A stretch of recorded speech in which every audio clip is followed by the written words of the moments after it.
مونږ په خپله خاوره مونږ په خپله خاوره. د مومندو په امن پاسون کې سیاسي او سماجي ډلو دغلته د وسلوالو په موجودګۍ او په سیمه کې په بدامنۍ وویل دغلته د سرحدي سیمو نه ځینې خلک کډوال شوي.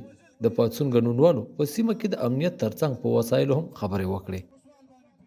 دا کاغذن تار خو دا خو زموږ په سینه ولګېده، دا خو زموږ په خېټه ولګېده، په دې زموږ رښتې ختمې شوې، رښتې هم تباه شولې، لارې راته بندې دي.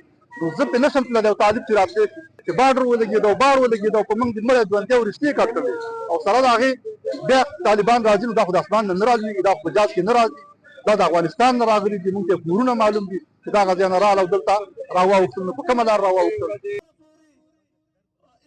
شاوخوا شل ورځې وړاندې د مومندو په سرحدي تحصیل بایزو کې وسلوالو د شپې او د ورځې ګزمې شروع کړې وې او د دغه سیمې ګڼ شمېر خلکو ویلي دوی یېرېدلي کاروباریانو خپل روزګارونه بند کړي.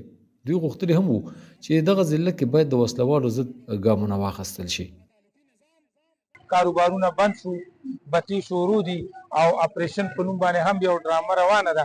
نو موږ په دې لړ کې راوتلي یو چې تاسو دا کوم اپریشن خبره کوئ او تاسو دا هم وایئ چې د دې ملا موږ ماته کړې وه او دغه ملا چې دی نو دا بیا چا ارګنایز کړل او چا دې سره خبرې وکړي. چا چې خبرې کړي هم د پاکستان کې دي او دوی سره غالبا په جیلونو کې هم دي. په کار دا ده چې اول هغه د قوم سره مخامخ کړي.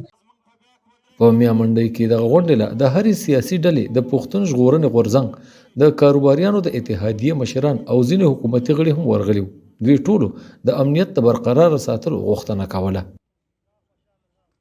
1 پوینټ ایجنډا دا په دغه باندې ټول ګوندونه راجمع شوي دي چې موږ ته د بونډري محفوظ کړی شي.